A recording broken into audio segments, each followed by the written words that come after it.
Assalamualaikum warahmatullahi wabarakatuh. Muslimin muslimat yang dirahmati dan dikasihi sekalian. Alhamdulillah, syukur pada Allah Taala kerana pada malam ni kita dapat menyambung lagi kuliah tafsir kita, dan semalam kita telah meneroka awalan daripada surah Al-Buruj, iaitu firman Allah Subhanahu wa taala dalam 9 ayat yang awal. Dan pada ini kita akan masuk pada ayat yang berikutnya, iaitu ayat yang ke-10 dan 11. Iaitu firman Allah Subhanahu wa taala, a'udzubillahi minasyaitonirrajim. Innal ladzina fatanul mu'minina wal mu'minati thumma lam yatubu falahum 'adzabu jahannam wa lahum 'adzabul hariq. Innal ladzina amanu wa 'amilus salihati lahum jannatun tajri min tahtiha al-anhar. Dzalikal fawzul kabir. Sadaqallahul azim. Sungguhnya orang yang mendatangkan cubaan, iaitulah tindakan jahat kepada orang-orang beriman, lelaki dan perempuan, lalu mereka tidak bertaubat, maka mereka akan mendapat azab Jahannam dan mereka akan mendapat azab neraka yang bakar. Sungguh orang-orang yang beriman dan mengerjakan kebaikan, mereka akan dapat syurga yang mengalir di bawahnya sungai-sungai. Itulah kemenangan yang agung. Semalam saya ada ceritakan tuan-tuan tentang latar belakang penurunan surah ini. Ada satu berita gembira untuk Nabi dan juga kaum mukminin yang berada di Mekah ketika mereka mengalami penindasan, kezaliman, penganiayaan oleh golongan musyrikun. Maka Allah SWT sengaja membawa datang surah ini sebagai satu motivasi untuk Nabi dan para sahabat bahawa dalam hidup ini memerlukan ketahanan diri, memerlukan kekuatan, memerlukan mujahadah melawan segala fitnah dan juga penganiayaan dilakukan oleh pihak musuh, sebagaimana mereka telah melakukan kepada pemuda yang beriman. Yang kalau kita recall sedikit kisahnya, seperti yang datang dalam hadis-hadis sahih riwayat Bukhari Muslim, iaitulah ketika seorang budak yang bijak yang telah pun ditugaskan untuk belajar daripada ahli sihir, tetapi dalam perjalanan dia untuk bertemu ahli sihir itu, dia telah pun belajar dia telah melihat seorang rahib yang boleh kita anggap sebagai seorang ustaz yang belajar daripada agama Nabi Isa alaihissalam sebelum itu. Oleh kerana dia kagum kepada rahib ataupun ustaz itu, maka dia mengambil peluang untuk belajar daripadanya, sehinggalah kedatangannya ke tempat ahli sihir itu jadi lambat, kerana mungkin masa yang diambil belajar daripada rahib itu lama. Akhirnya dia telah lambat datang kepada ahli sihir tersebut. Jadi bila datang kepada rahib pada gurunya keesokan hari, dia meminta pendapat bahawa setiap hari datang lambat ke tempat ahli sihir, dan akibatnya dia balik lambat ke rumah, maka dia dipukul oleh ahli sihir, dan bila sampai ke rumah lambat dipukul pula oleh bapanya. Maka rahib ataupun ustaz itu telah pun mengajarnya untuk melakukan hilah. Hilah ni adalah satu usaha yang kita nampak zahirnya macam penipuan, tapi hakikatnya adalah untuk pelepasan. Tuan-tuan rahmati dan dikasihi sekalian, akhirnya dia telah berkata kepada ahli sihir itu, ayahnya, bapanya, ibunya menugaskan dia satu kerja lebih, lalu dia terpaksa keluar rumah lambat dari jadual yang telah diletakkan. Bila dia balik lambat pula ke rumah pada waktu malam, dia akan mengatakan kepada ayah ibunya bahawa dia diberi kelas tambahan oleh ahli sihir itu, menyebabkan dia terpaksa pulang lambat. Sehinggalah akhirnya pemuda tersebut dapat membunuh seekor binatang yang menakutkan rakyat di satu tempat, dan dia telah minta kepada Allah membuktikan kebenaran rahib ataupun ustaz yang dia beriman dengannya itu, meyakininya itu. Lalu binatang tersebut dibaling dengan batu, dia mati. Sejak daripada peristiwa itu, dia pun menjadi terkenal. Orang datang kepadanya minta nasihat, orang datang kepadanya untuk merawat pesakit, dan dia dapat menyembuhkan dengan izin Allah SWT.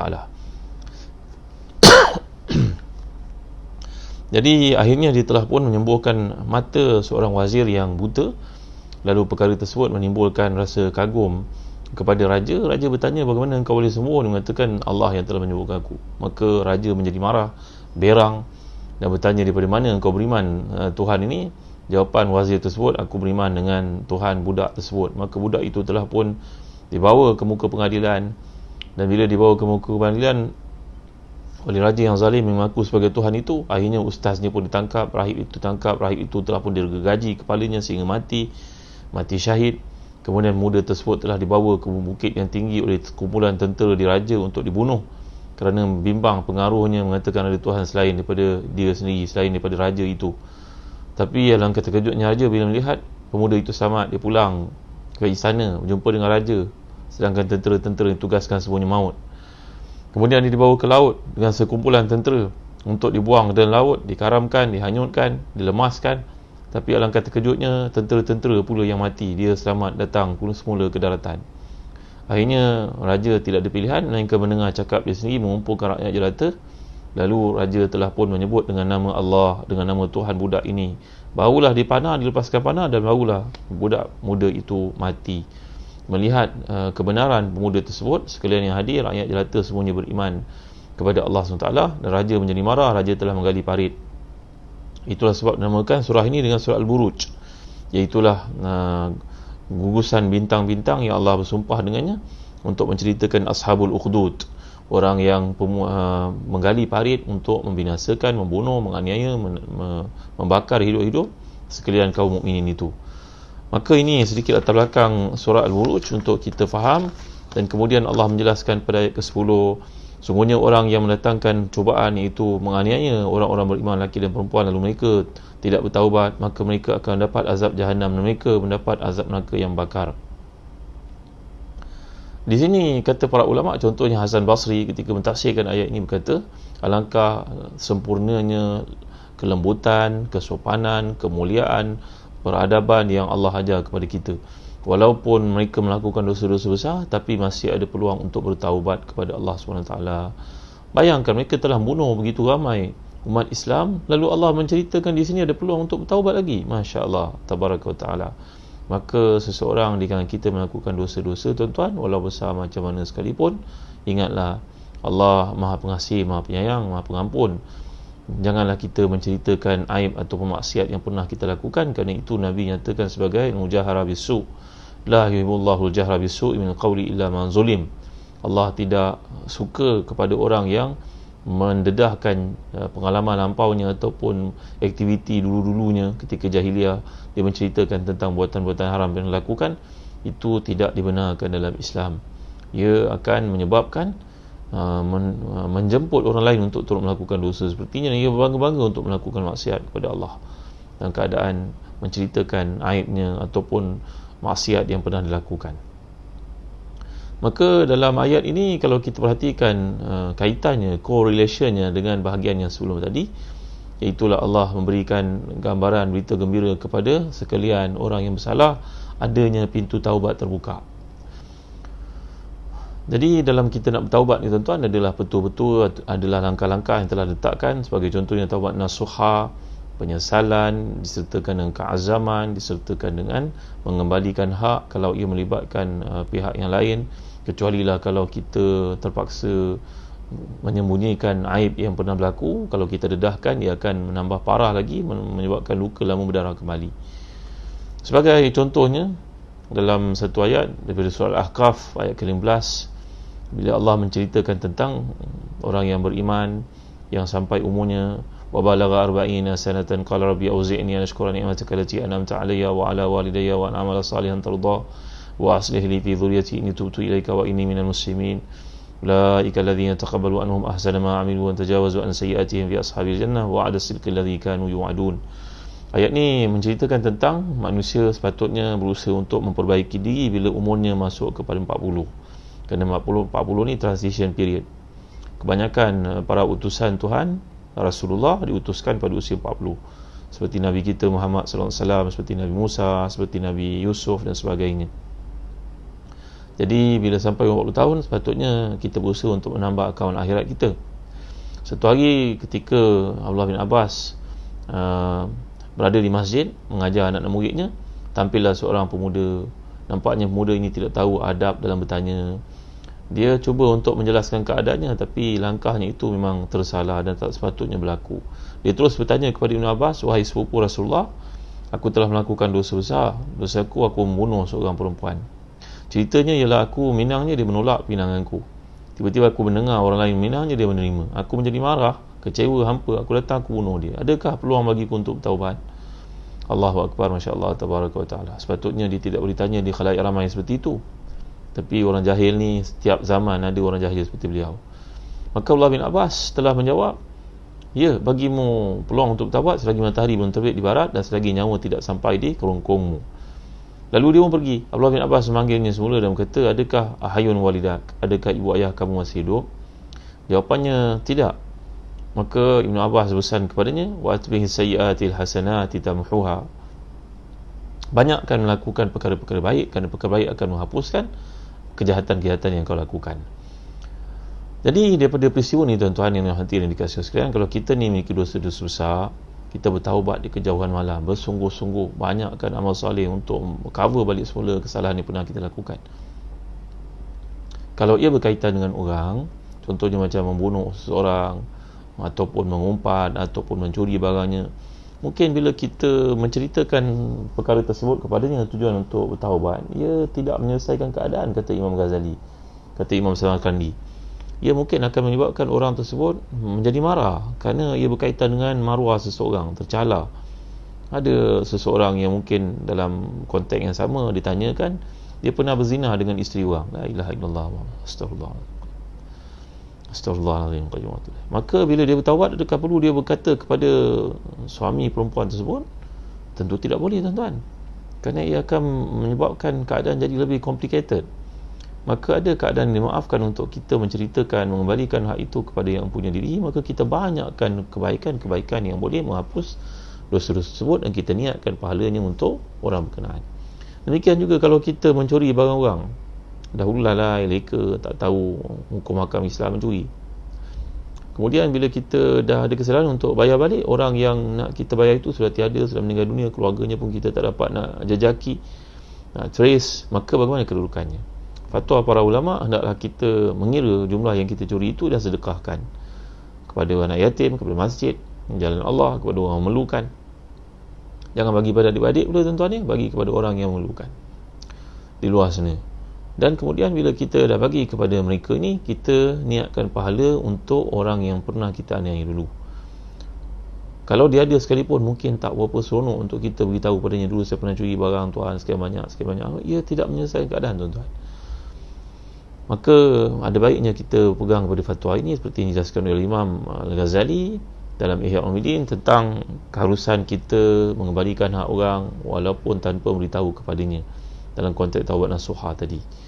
Dan lagi satu, seperti yang dipesankan pada tafsiran ayat 19 surah Al-Ahqaf berkaitan dengan pintu taubat ni, tuan-tuan, Ibn Abbas menggesa seseorang untuk minta daripada ayah ibunya keampunan, minta ayah ibunya doakan untuknya, tanpa perlu menyebut kesalahan-kesalahan yang pernah kita lakukan. Semalam saya janji pada tuan-tuan untuk cerita tentang Juraij, kan? Juraij ini ada kisah yang lebih kurang sama daripada Musnad Ahmad. Begitu juga Imam Ibn Katsir menceritakan dalam kitabnya Al-Bidayah wa Nihayah, bahawa Juraij adalah seorang hamba Allah yang soleh di kalangan Bani Israel dahulu. Kuat beribadah, banyak melakukan amal soleh. Zaman dahulu mereka beribadah bukan macam kita di masjid berjemaah. Dia pergi ke sinagog Sauma'ah, beribadah seorang diri. Maka ibunya datang. Nampaknya si Juraij ni seorang abid, bukan alim, orang yang rajin beribadah tapi tak ada ilmu, kurang ilmu. Ketika dia sedang beribadah, ibunya datang, ibunya manggil, Juraij, Juraij. Dia tidak menyahut, dalam hatinya berfikir, aku nak buka sembahyang menyahut ibuku ke ataupun aku teruskan. Akhirnya dia pun buat keputusan, tak apalah, aku teruskan sembahyang, nanti lepas sembahyang aku pergilah memenuhi permintaannya. Habis sembahyang, dia pun terlupa nak pergi jumpa ibunya. Masuk hari kedua, dia masih sembahyang lagi, banyak sembahyang sunatnya, tuan-tuan. Ibunya datang lagi, panggil Juraij, Juraij. Beliau tidak menyahut juga, dengan berfikir, nanti lepas sembahyang aku pergi carilah ibu aku sedang sembahyang dengan khusyuk ni. Sedangkan dalam fatwa, kalau kita sembahyang sunat, ibu bapa kita panggil, lebih aula untuk kita buka, tuan-tuan, sembahyang sunat. Maka Juraij sembahyang hari ketiga, ibunya datang lagi, memanggilnya lagi, dan dia berfikir, tak apa, nanti kemudian aku sahut ibu aku. Perkara ni berlaku selama 3 kali, sebanyak 3 kali. Akhirnya ibu pun jadi marah. Ibu kata, wahai Tuhan, janganlah matikan puteraku Juraij sampailah engkau uji dia dengan orang perempuan. La ilaha illallah Muhammadur Rasulullah. Jangan main, tuan-tuan, ini doa ala. Dalam bahasa Arab, kalau kita belajar bahasa Arab, da'a lahu ataupun da'a alaihi. Kalau doa lahu, mendoakan kebaikan, tapi kalau doa alaihi, doakan keburukan. Nampak da'a ni macam sama, tapi huruf jar dalam bahasa Arab menentukan makna. Macam orang kata raghiba fi dengan raghiba'an. Arghabu fi zawaj, aku nak kahwin. Kalau aku tak mau kahwin, arghabu aniz zawaj. Raghiba'an lain pada raghiba fi. Begitu juga da'a lahu dengan da'a alaihi. Da'at lahu, da'at alaihi. Maka si ibu ini menjadi marah. Dia menyangkakan Juraij sudah tidak pedulikan kepadanya. Yang berdoa, ya Allah jangan matikan puteraku sampailah kau uji dia dengan orang perempuan. Di sini menunjukkan kepada kita bahayanya doa seorang ibu, tuan-tuan. Sebagaimana mustajabnya doa ibu untuk kebaikan, kita juga bimbang doa ibu ayah ni mustajab untuk keburukan. Maka Juraij ni akhirnya telah difitnah. Seorang perempuan mengandung luar nikah, maka mereka menangkap perempuan tersebut, nak dihukum. Perempuan itu mengatakan, suami aku adalah Juraij, yang berzina dengan aku adalah Juraij. Juraij telah merogol aku. Maka Juraij telah pun ditangkap, dibawa ke muka pengadilan, dipukullah habis-habisan oleh Bani Israel. Sehinggalah Juraij ini minta kepada mereka untuk sembahyang sunat 2 rakaat, minta kepada Allah sembahyang sunat hajat, minta supaya Allah buka tirai hijab yang membuktikan siapa yang bersalah sebenarnya. Dan selepas sembahyang itu dia berdoa kepada Allah dan minta Allah bukakan hijab. Akhirnya putera yang dikandung oleh perempuan yang melahirkan anak luar nikah itu, anak luar nikah tersebut, anak itu berkata, semalam saya cerita kepada tuan-tuan kan, tentang anak kepada wanita yang asalnya ibunya takut untuk terjun dalam parit yang menyala dengan api itu. Tiba-tiba bayinya itu memujuk ibunya untuk terjun, kan dalam itu syurga katanya. Maka terdapat peristiwa yang mana anak-anak bayi yang masih kecil sepatutnya tak boleh cakap, tiba-tiba boleh bercakap. Termasuklah kisah Juraij ini. Jadi Juraij berdoa kepada Allah SWT, akhirnya doa jadi mustajabkan. Allah mustajabkan doa ibu dan Allah juga menjaga Juraij. Kata para ulama mengulas perkara ini, doa ibu ayah jangan main-main, tuan-tuan dimuliakan Allah sekalian. Kita tengok datuk nenek moyang kita ada di kampung, mereka sangat menjaga adab ini. Kadang hadis mengatakan, la tad'u ala anfusikum wa la tad'u ala auladikum wa la tad'u ala amwalikum. Jangan doakan keburukan untuk diri kamu, anak-anak kamu, harta benda kamu. Kerana mungkin pada waktu kamu mendoakan sesuatu perkara yang buruk itu, ketika itu doa sedang dimustajabkan, pintu kemustajaban sedang dibuka, maka Allah makbulkan doa kamu walaupun kontennya isinya buruk. Maka datuk nenek moyang kita yang ada di kampung, kalau dia marah kat kita pun, dia tak kata yang buruk-buruk, dia akan kata yang baik-baik. Azan, bertuah kau, cucu nenek dah cakap saya tutup reban malam tadi, kau tak tutup habis ayam nenek dimakan musang. Dia kata gitu, tuan-tuan. Dia marah ni, tapi dia kata bertuah, kerana dia takut kalau kata yang buruk, maka dia akan menyebabkan keburukan kepada anak tersebut. Kembali kita kepada kisah Juraij. Jadi Juraij ini, ibunya mendoakan untuknya dan Allah memakbulkan doa ibu. Dalam masa yang sama, Allah memakbulkan doanya. Kerana Juraij ini seorang yang sadik. Maknanya sadik ma Allah. Dia seorang yang ikhlas dalam ibadahnya kepada Allah, walaupun dia agak jahil, dia kurang ilmu, tapi Allah protect dia. Seorang wali Allah. Walaupun ibunya itu mendoakan keburukan terhadapnya, Allah makbulkan doa ibu dan Allah protect dia. Maka bila si bayi itu menjawab, mengatakan, bapa aku bukan Juraij yang kau pukul ini, bapa aku adalah gembala kambing ada di kampung sekian-sekian di hujung kampung. Maka Banu Israel pun terkejut melihat karamah yang berlaku pada hamba Allah yang saleh ini. Mereka menjadi malu, mereka minta maaf kepada Juraij dan minta kepada Juraij untuk membangunkan semula rumah ibadah yang telah dirobohkan itu, Soma'ah yang telah dirobohkan itu, minta untuk dibangunkan ganti kepada yang roboh itu dengan rumah daripada emas. Tapi Juraij menolak dan mengatakan, madailah kamu untuk mengembalikan ia kepada binaan yang asal. Jadi tuan-tuan dimuliakan Allah sekalian, ini petua ni adalah adab-adab, langkah-langkah untuk kemustajaban doa. Taubat sungguh-sungguh, menyesal di atas kesalahan lakukan, berazam untuk tidak melakukannya lagi, mengembalikan haknya anda yang melibatkan pihak lain, dan kemudian meminta ibu ayah restu mereka untuk doakan kebaikan, keampunan untuk kita tanpa perlu menyebut apa-apa kesilapan yang pernah kita lakukan. Ini termasuklah tuan-tuan kisah bagaimana contohnya para ulama memfatwakan seorang yang menipu. Contohnya dulu tak ada kemudahan macam sekarang untuk akses kepada certificate sijil, contohnya cert.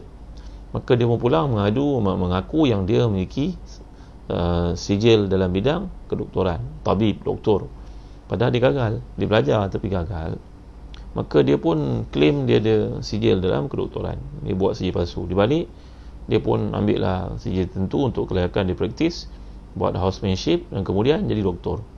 Lama 20 tahun, 30 tahun menjawab jawatan penting atau buka klinik sendiri, ramai orang baru menyesal, Allah Akbar, aku ni menipu, aku ni bukan doktor, aku gagal sebenarnya, apa yang aku buktikan ni palsu. Bila tiba ke waktu itu tuan-tuan, Islam tidak begitu zalim untuk menghukum seseorang. Ada batasan-batasannya, ada etikanya. Dah kesilapan tu dah berlaku, nak buat macam mana? Hendaklah bertaubat kepada Allah dan mengembalikan hak Allah ataupun hak orang ramai yang kita terambil itu. 30% kembalikan kepada Islam, bagi kepada orang memerlukan, bagi kepada Baitul Mal, keluarkan zakat dan sebagainya, untuk bersihkan balik semula. Orang ni saya maksudkan dia belajar tapi mungkin dia gagal. Dia ada basic dalam bidang medicine contohnya, medicine tuan-tuan. Gitu juga kalau kita bandingkan orang dalam bidang-bidang lain, balik pulang mengaku ada sijil tertentu, degree tertentu, padahal dia tidak ada, bertanding pilihan raya, menang, jadi menteri, jadi apa. Ya, tuan-tuan dimuliakan Allah sekalian. Jadi tak boleh nak ghostan balik semula, nak reverse, nak mengatakan kepada rakyat, orang dah mengundi dan mengangkat anda menjadi pemimpin, maka tentulah akan mengaibkan keadaan. Islam tak suruh kita untuk mengaku, kita kena bertawab kepada Allah. Dan apa yang kita dapat itu, bagilah kembali kepada Islam. 30% banyak. Siapa suruh buat kerja gitu, tuan-tuan dimuliakan Allah sekalian?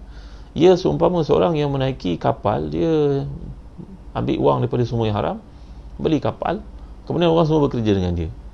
Tiba-tiba tengah laut, entah angin apa datang kepadanya seruan, dia pun sedar yang dia buat dosa, curi, ambil harta orang, beli kapal, orang bekerja, habis ijtihad tengah-tengah laut. Wahai pekerja-pekerja kesian, saya sebenarnya menipu kamu, kapal ni bukan saya punya, saya curi. Habis nak terjun dalam laut, kena makan ikan jerung.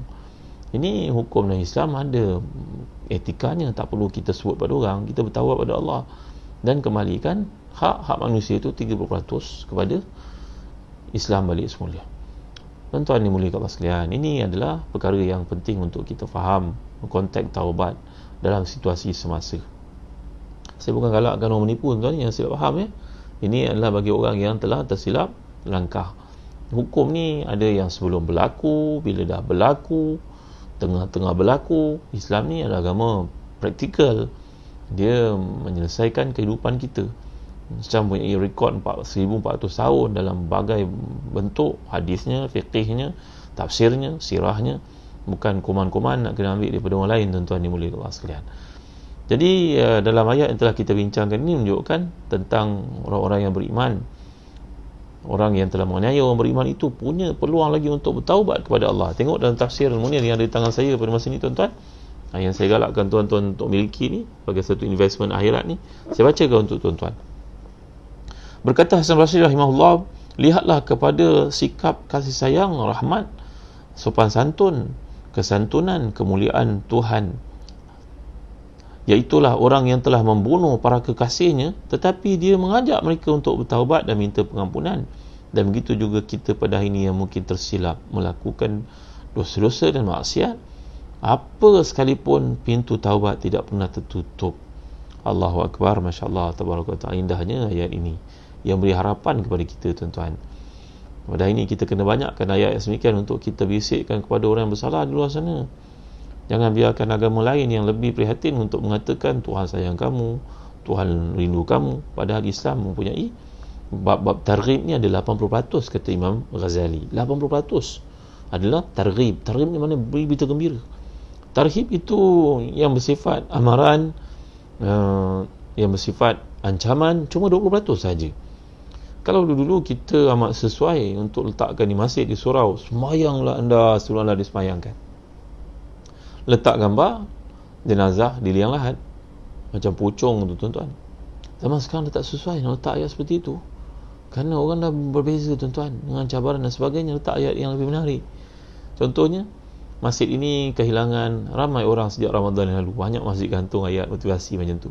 Kita yang tak pergi masjid ni terasa sangat. Sekarang pula zaman kena kontrol movement ni, tak boleh nak pergi kawalan pergerakan lagi, kita sedih kan, tuan-tuan. Semua masjid ditutup. Yalah, ini telah difatwakan, kita ikut, kita patuh, sami'na wa ata'na. Mudah-mudahan wabak yang berlaku ni diangkat oleh Allah dengan segera, kita dapat kembali sembahyang berjemaah dan berjumaat, tuan-tuan ya. Jadi ayat ini memberikan harapan kepada semua orang. Itu sebab kalau kita baca kisah para khulafa, ahli politik daripada zaman selepas Khulafa Ur-Rasyidin, zaman Bani Umayyah baik, zaman Abbasiyah baik, kita melihat macam-macam keganjilan berlaku dalam kehidupan mereka, tuan-tuan. Penganiayaan, ada yang naik seseorang menjadi khalifah, dia bunuhnya adik-beradik dia yang lain. di Spain ke, Khalifah Bani Umayyah yang ada di Spain ke, di Turki ke, Osmania, banyaknya kejahatan mereka buat pelik-pelik. Kalau ada orang cuba untuk menyainginya, ada keluarga yang bijak, ditangkapnya, buang negara, dibunuhnya. Dahsyatnya kelakuan khalifah-khalifah yang ada selepas Khulafaur Rasyidin, tuan-tuan. Perangai macam orang bukan Islam. Tapi bila kita baca kisah-kisah mereka ni, di hujung hidup mereka, mereka bertaubat, mereka kembali pada Allah, mereka lantik anak yang bakal menjadi putera mahkota untuk menggantikan mereka itu, diambil daripada anak-anak yang mempunyai latar belakang salah, kebaikan, untuk cover balik semula kesilapan yang mereka buat. Allah itu Maha Pengasih, Maha Penyayang, tuan-tuan. Jadi mudah-mudahan Allah beri pada kita kesedaran, Allah beri pada kita kefahaman daripada surah Al-Buruj ini, betapa hebatnya ganjaran Allah untuk orang yang bertaubat. Masih banyak peluang untuk bertaubat. Gembira kalau orang di luar sana, macam mana dosa sekalipun, pintu taubat Allah sentiasa terbuka kepada orang yang terlanjur, kepada orang yang menganiaya orang, kepada orang yang menipu orang lain. Peluang untuk bertaubat ni sentiasa terbuka, dengan syarat anda bersungguh-sungguh. Taubat itu hukumnya wajib. Kata Imam Nawawi dan Salihin, taubat itu hukumnya wajib, tak boleh tangguh-tangguh. Menangguh-nangguhkannya berdosa kali kedua. Dah lah dosa buat perkara tersebut, haram itu, tak bertaubat, dosa sekali, kerana menangguh-nangguh, nama taswif, menangguh-nangguh taubat. Jadi moga Allah beri kefahaman kepada kita. Itu sebab tuan-tuan yang dimuliakan sekalian, selalulah berdoa dengan doa ni, tuan-tuan. Nabi mengajar kita SAW, Allahumma inni as'aluka fi'lal khairat wa tarkal munkarat wa hubbal masakin wa an taghfir li wa tarhamani wa idza aradta biqaumin fitnatan faqbidni ilayka ghayra maftunin. Allahumma inni as'aluka hubbaka wa hubba man yuhibbuka wa hubba amalin yuqarribuni ila hubbik. Panjang tadi. Cuba ikut saya baca. Allahumma inni as'aluka fi'lal khairat wa tarkal munkarat wa hubbal masakin wa an taghfir li wa tarhamani wa idza aradta biqaumin fitnatan faqbidni ilayka ghayra maftunin. Allahumma inni as'aluka hubbaka wa hubba man yuhibbuka wa hubba amalin yuqarribuni ila hubbik. Berikut. Nanti ada sahabat yang mengetahui doa ni, masukkan dekat Facebook ni. InsyaAllah kalau saya sempat, saya masukkan pada malam ni, kalau ataupun esok, insyaAllah. Apa maksudnya? Ya Allah, aku mohon kepadamu kekuatan untuk melakukan taat, kekuatan untuk meninggalkan maksiat, dan untuk mencintai orang-orang miskin dan simpati dan membantu mereka. Apa lagi? Dan minta kepadamu ya Allah untuk mengampunkan bagiku dan merahmatiku. Kalau engkau mengkehendaki berlakunya fitnah terhadap agama, berlaku pada satu-satu masa kepada orang tertentu, maka matikan aku sebelum fitnah yang menimpa agama itu menimpa diriku. Bahaya tuan-tuan, fitnah melibatkan agama ni bahaya. Maknanya cubaan yang melibatkan agama, orang boleh menukar agamanya kerana dunia contohnya. Fitnah tersebut bila berlaku terlalu dahsyat, kita mohon pada Allah matilah sebelum suasana fitnah itu berlaku. Kemudian yang terakhir sekali, ya Allah, mohon kepadamu as'aluka hubbaka, aku mohon kepadamu cinta padamu ya Allah, wa hubba man yuhibbuka, dan mencintai orang yang mencintaimu, wa hubba amalin yuqarribuni ila hubbik, dan mohon kepada Allah juga untuk mencintai kerja, amal, aktiviti yang menyebabkan kau cinta kepadaku. Jadi tuan-tuan dimuliakan Allah sekalian, mudah-mudahan Allah memberkati kita pada kali ini dengan sedikit tazkirah, sedikit panduan, bimbingan. Moga-moga kita dapat tidur pada malam ni dengan hati yang tenang, diampunkan oleh Allah, diberi mimpi-mimpi yang baik, dikeluarkan kita dan umat Islam, orang kita sayang semua daripada ujian yang besar ni tuan-tuan. Dan saya mengucapkan banyak terima kasih kepada kerajaan atas segala kebaikan yang diberikan kepada kita selaku rakyat. Doakan untuk pemimpin kita tuan-tuan, moga Allah beri kesihatan mereka, keampunan mereka, beri kepada semua rakyat Malaysia ini dapat hidup memahami satu sama lain, tidak menyebar-nebarkan fitnah, menyebarkan fitnah. Mudah-mudahan Allah memberkati kepimpinan yang ada dan memberi kepada kita nikmat hidup dengan harmoni, kerana tiada nikmat lebih hebat daripada nikmat keamanan tuan-tuan dimuliakan Allah sekalian.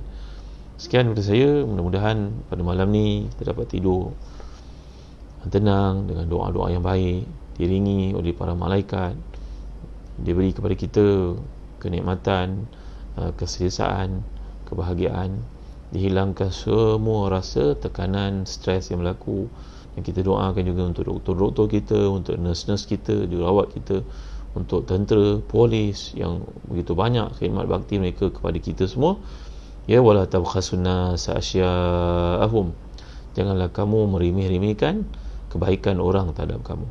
Sekian daripada saya untuk malam ni. Wallahu a'lam. Sallallahu ala sayyidina Muhammad wa ala alihi wa sahbihi wa baraka wasallam.